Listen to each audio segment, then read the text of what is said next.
Hey there, EMCritters. Scott Weingart here, EMCrit podcast number 99. You are in for a rare treat.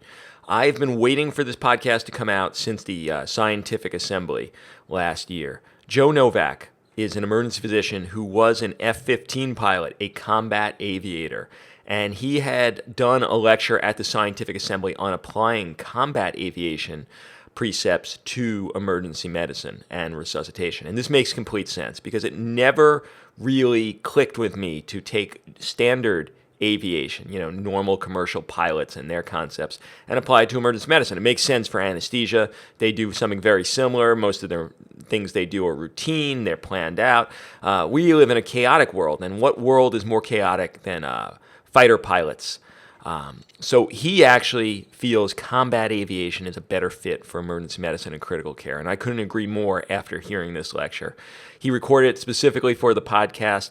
The sound is a little rough at parts, but it is easily listenable, and I think you're going to love it. Joe Novak on combat aviation paradigms. So does combat aviation have anything to do with emergency medicine? Yes, definitely.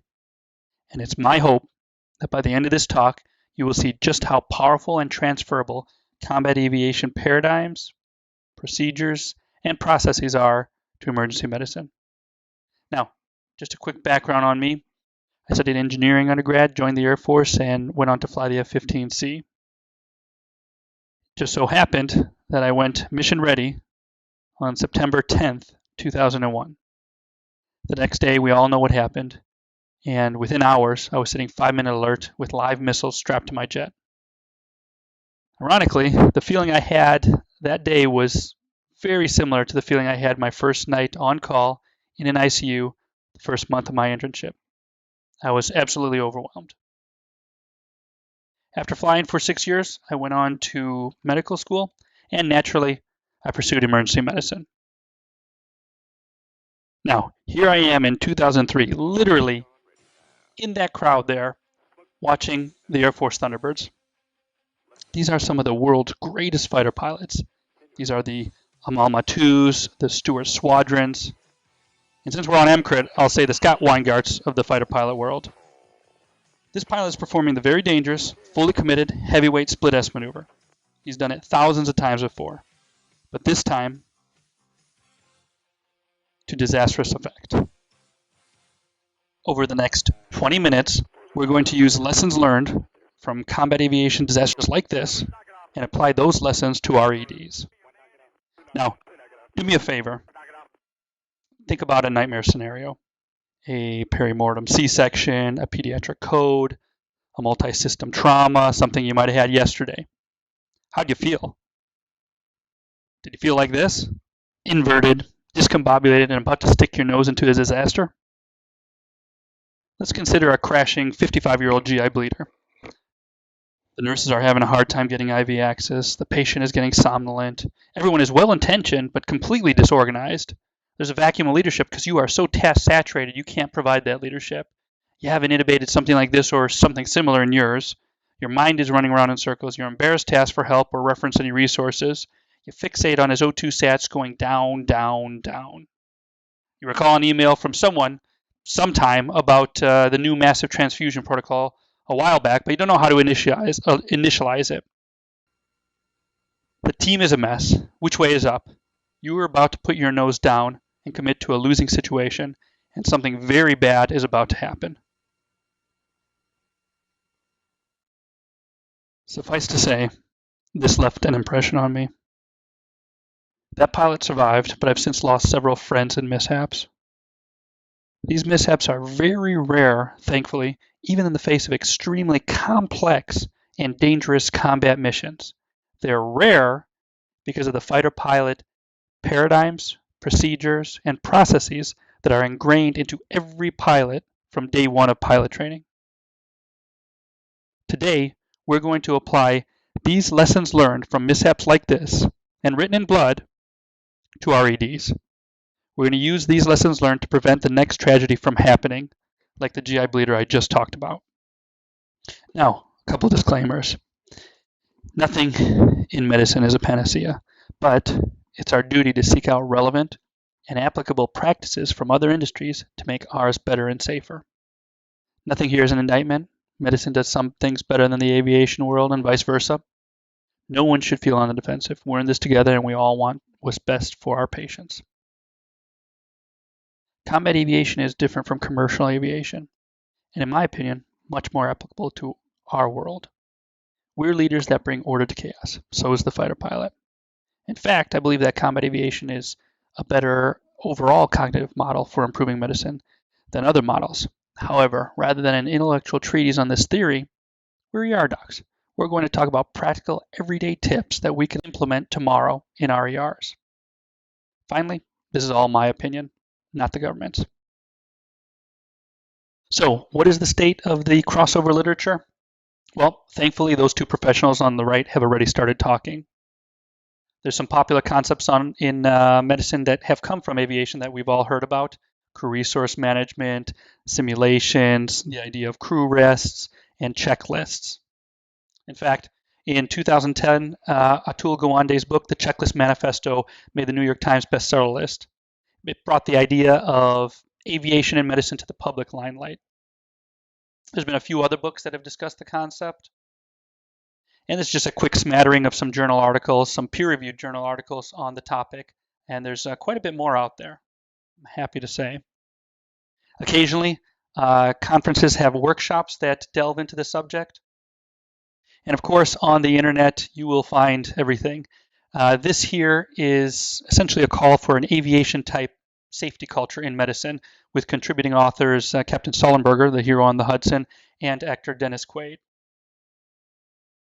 Now, this is a striking testimonial. This is a Dr. Hammond, who was a 747 pilot and a cardiologist who just revolutionized cath labs, brought door to balloon times down to nothing. Now, there's a little bit of a Paul Harvey, the rest of the story to this, and if anyone knows that, email me. My email will be at the end of this podcast, and I will give you a shout out at with my next podcast. All right, this is where the rubber leaves the road. We're going to talk about combat aviation concepts and concrete examples that you can use in your EDs tomorrow. We're going to talk about concepts on the individual, the team, and the organizational level. Now, an aviation concept introduced on day one of pilot training is that of the boldface. The boldface are corrective procedures that address those emergencies or tactical situations that you absolutely have to do something about right now or people will die. There's only a few of these for each jet. In the F-15, there was maybe 6 or so. Things like engine fire, spin recovery, the no-shitters as we called them. After you accomplish the boldface for that serious emergency, you smoke a lucky, use your resources and other checklists, and solve the problem. The boldface are designed so that when you are incredibly overwhelmed, task saturated, and time is short, you can still function and survive. These are absolutely committed to memory such that you know them verbatim at any given time. We saw this in the video. This is the boldface for ejection. Naturally, the pilot didn't have to reference the checklist. He knew exactly what to do because this procedure was a boldface. Now, if this was a controlled ejection, he would use this checklist, one that he knows well but is not memorized. This checklist frees his mind up to do pilot things. It doesn't constrain him, it enables him. Now, in medicine, we don't really have this concept, and in fact, I can only think of a few emergencies that must be treated in seconds. But with a set of EM boldface, that problem solved. Pulseless VFib VTAC comes to mind. The boldface would read, shock, start CPR. After the boldface is completed, or while the boldface is being done, use your resources and other checklists. They liberate our minds to do doctor things and not get caught in the weeds. For the VFib VTAC boldface, we actually have a checklist of sorts, and we need to use it. It is absolutely unconscionable that it is considered weak or not cool to use items like this that can save lives. The hubris required to think that we as doctors don't need this is just unforgivable. We've all seen it with our own eyes. Very good and experienced physicians screw up all the time these so-called simple items in a cardiac arrest. Simple items that are identified and addressed in checklists like this.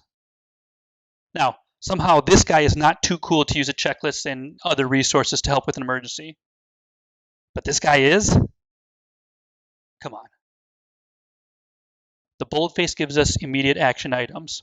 Checklists and our medical resources give us follow-on actions. These checklists have our backs and free our minds to focus on doctor things. In the heat of the battle, these items give us that sense of calmness and surety we need to lead resuscitations well. We have to use them when appropriate. Now, the next aviation concept for the individual resuscitationist focuses on prioritization of attention and tasks. An aviation mantra along these lines is aviate, navigate, communicate. This is always the order you do things in the jet. I've studied multiple jet mishaps where this unfortunately was the root cause of a combat jet turning into a smoking hole. In fact, one time while I was flying the F-15C, I was so task saturated looking at my radar and listening to the tactical comm that I find myself at 90 degrees of bank, 20 degrees nose low, 550 knots, and 1,000 feet above the ocean, which just happened to look like the sky. I wasn't aviating. Really, I had about 5 to 10 seconds to live before the hand of God lifted my eyes out of that cockpit, or the drool cup, as we so rightly called it. Now, I think this type of concept can be especially helpful for our residents, helpful with attention prioritization in a resuscitation. I recall as an intern, my senior resident on the wards one time leaving the room of a near-apneic sonorous patient to look up his past medical history and order, among other things, copper levels. The medical spin on this concept would be resuscitate, differentiate, communicate. Resuscitate, accomplish the boldface, and secure the most immediate ABCs. Differentiate, figure out where you're going with the differential, and then bring order to chaos and communicate this to your team as the team leader. For the experienced practitioner, there's almost a simultaneous flow amongst these three concepts, but for the new resident, this stepwise approach can be helpful. The third concept for the individual that we're going to talk about is that of the CrossCheck. The basic aviation concept here is to never fixate on any one instrument or parameter while flying. Here, we're fixating on the heading.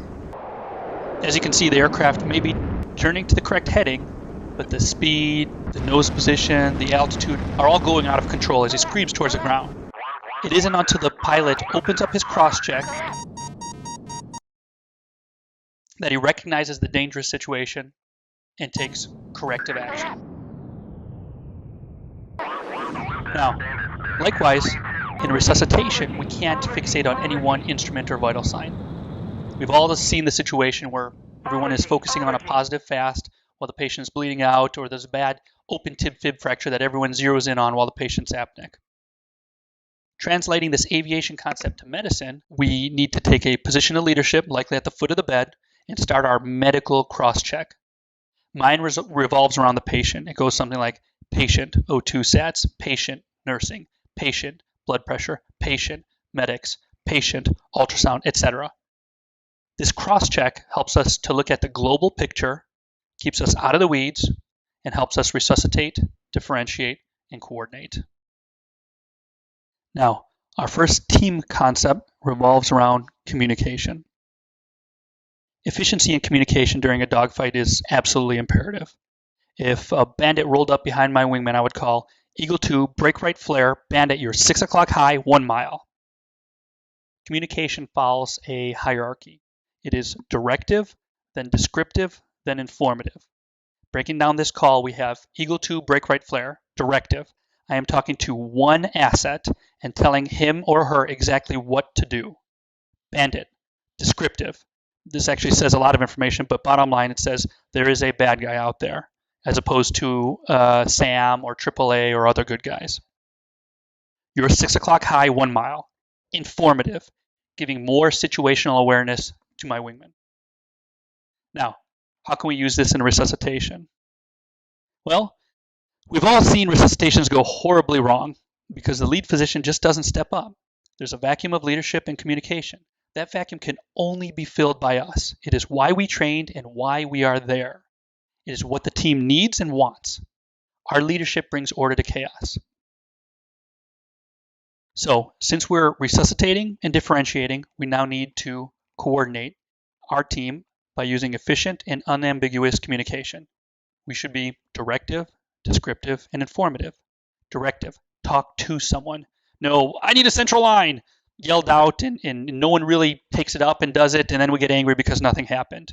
We have to talk to someone specific and give direction. Resident Smith, place a central line. Descriptive, in the right femoral vein. Informative, we're having problems getting IV access and the patient is bleeding out. Bam. In one sentence, a specific team member knows exactly what is expected of them and why. Clear, unambiguous communication is your leadership in action. Next team concept is that of briefing. Now, if ever there was a hollowed and exalted concept in the F-15 community, this would be it. We'll start with the pre-sortie brief. The idea here is to plan your sortie. The flight lead establishes a singular mission, defines roles, and sets the tone. The saying was that if it was a good briefing, it's going to be a good mission, and vice versa. These briefings typically took about an hour or so. Now, this is clearly not possible in resuscitation, but this concept can be applied to us and be just as valuable. A 20-second briefing, even if the patient is in front of us, is wildly valuable. This is as simple as stating what is known about the patient. This does a couple things. It establishes that someone is leading the resuscitation, it gets everyone on the same page, and it starts two-way communication with your team as they add info that you don't know. So you as the lead resuscitationist would say something like, okay, we've got a 55-year-old crashing GI bleeder. He's becoming somnolent and his vitals are getting worse. We don't have IV access yet. We'll be planning on securing his airway as soon as we can. Done. Now the medic will chime in with, I've got an 18 gauge in his right arm. The nurse will say, you know what, his wife just said he was admitted and transfused for the same situation about a month ago, and so on. And your team will help you build the picture, help you with the differential, and obviously with the treatment plan. Now, for the debrief, a whole conference could be dedicated to this concept and the way fighter pilots do it. But the bottom line is, in the flying world, the saying was, learning happens in the debrief. The F-15 flight leads would typically spend anywhere from 2 to 5 hours debriefing a 1-hour sortie. There's a science and an art to this. Naturally, we don't have anywhere near that kind of time in the ED, but we do have 2 minutes. 2 minutes after the resuscitation, after all is said and done, to learn from the patient. At a minimum, chronologically talking about the patient encounter with the team and with no judgment and pointing out good and bad aspects of the resuscitation does a couple things. It reinforces learning points, it builds team unity, and I think this is very important and kind of understated in our world, it releases tension. Now, if we have more time, and we should make more time for our residents, the fighter pilot debrief concept of perception, decision, execution can be utilized, but that's a topic for another talk.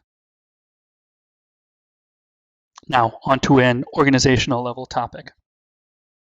This following concept is probably the easiest in this entire podcast, but I have yet to see it in any ED I've worked. In the flying world, there are many moving parts with changes occurring sometimes on an hourly basis.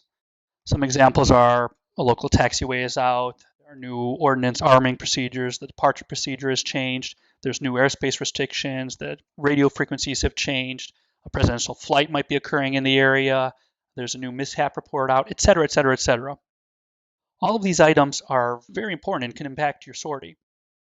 The pre-flight read files consolidated all this information into a simple, easily referenced binder. Pilots are simply not allowed to fly until they've read and signed off the current read files. Done. Simple. Now, how many times have you been on shift when you're trying to do your job and you find out there's a new procedure for admitting to peds, or the hospital's out of propofol, or psych now needs LFTs, D-dimers, and head CTs on every admission, or you need to click X and Y boxes on the EMR to discharge someone, etc., etc. The hospital, like an airport, has hundreds of moving parts. Unfortunately, we might get an email from 20 different sources with data and information that impacts our shifts. And we can never find this information conveniently or when we need it. It might have changed, The nurses, admin, and medics have different information, etc. So here's a simple solution to this. A pre-shift read file in one centralized binder that takes no more than a minute to read before every shift solves this problem. It standardizes procedures, increases global situational awareness, and sets us up for success on our shift. Email is not acceptable. Messy bulletin boards from the 90s are not acceptable. This here is a simple solution to keeping us current on what's going on in the ED and the hospital. So in summary, on the individual level, we talked about the boldface. This dictates immediate actions for the most critical emergencies. We also discussed the resuscitate, differentiate, communicate mantra, which helps direct task prioritization. We also talked about the CrossCheck, which helps keep our situational awareness high. On the team level, we talked about how to make team control unambiguous and efficient with directive, descriptive, and informative communication. Also, we discussed the importance of a 20-second pre-brief to give the team a vector and a 2-minute debrief to learn from our resuscitations. Finally, we talked about how pre-shift read files can give us the organizational situational awareness needed to make for a smooth shift. Now, and this is the whole point of this talk, armed with these tools, let's apply these concepts to the 55-year-old GI bleeder from earlier. We are the resuscitationist. We bring order to chaos. We quickly assess this patient and note that right now there's no boldface to accomplish. We take a position of leadership at the foot of the bed. We start our cross-check. Patient, monitors, patient, medic, patient, airway equipment. We resuscitate, differentiate, communicate. To secure the most critical ABCs, we need IVs, oxygen for the patient, and a full set of vitals. We're planning on intubation. We're planning on emergency release blood. We're concerned about a massive upper GI bleed. We give a quick briefing, 20 seconds, to organize our team and spell out our immediate thought process. Okay, we have a sick 55-year-old GI bleeder who is pale, hypotensive, tachycardic, and becoming somnolent. Let's plan on intubating him and starting emergency release blood as soon as we can. Our medic and nurse start feeding us with more information. We are directive, descriptive, and informative with our communication and our team coordination. Medic Smith, bring the difficult airway card in here. We'll be intubating to protect his airway. We want to start the massive transfusion protocol and recall that the latest read file that we read just before we started our shift today spells out how to initiate this protocol. We send the medical student to grab the binder and initiate the protocol. Now, we're the ER doc. We just brought order to chaos. We've tamed our own epinephrine surge. We've given our team leadership and confidence. We have a vector, and we're now ready for this challenge. In short, we are much more confident about putting our nose into this and coming out safely on the other side. So, thank you for your time. This was a lot of fun combining two of my passions. These are just a few concepts from the realm of combat aviation that are applicable to the medical world. We went over a lot and we went over it fast. Each of these concepts could easily get a standalone lecture, but my hope is that this general introduction presented some ideas that you can use in your ED tomorrow. Please send me absolutely any questions or comments. Also, feel free to present a challenge, any challenge that you're having in your emergency department, and I'll send you a possible analogy or solution from the fighter pilot world. Thanks for your time. Told you, friggin' amazing, right? Excellent, excellent stuff. Now, I'm going to have Joe on to do an EMCrit Week to do some follow-up discussion about this stuff, so expect to hear more from him very shortly. Before I go, my friends Mike Mallon and Matt Dawson of the Incredible Ultrasound Podcast and Castlefest have just put out Volume 2 of their iBook on Introduction to Bedside Ultrasound. Volume 1 was the basic stuff, all the general tasks you would need for ED ultrasound. Volume 2, which I have just read cover to cover, is advanced ED ultrasound. Things like TEE, nerve blocks, cardiac output assessment with LVOT-VTI. Really, really good stuff. If you have mastered basic ultrasound, you need to buy Volume 2. And you can find the link to how to buy it in the show notes of this episode. But these guys, because they are the kindest guys in the universe, have given out 2 codes to me to give away to my listeners. So I'm going to make it a contest, and it's kind of a tough one. Here's what you got to do. You got to go to the EMCrit Google Plus community page. It can't be my personal page. You got to discover where the EMCrit Google Plus community page is, and it's linked on the homepage of the show. So you should be able to discover it. So go to the EMCrit Google Plus community page, and you need to answer this question. What book, and it's one of my all-time favorite novels, what book about combat aviators had a title that described the circular logic of government bureaucracy? So it's one of my favorite books, Combat Aviators, Circular Logic on Bureaucrats' Justification for Why Things Are. And if you could put that book title in the Google Plus community page, the first 2 people to do it get the books. So IBUS, Introduction to Bedside Ultrasound, Volume 2 from Mike and Matt of the Ultrasound Podcast. If you don't get a free copy, go and buy it because it is really, really good. Okay, Scott Weingart, EMCrit Podcast saying bye-bye.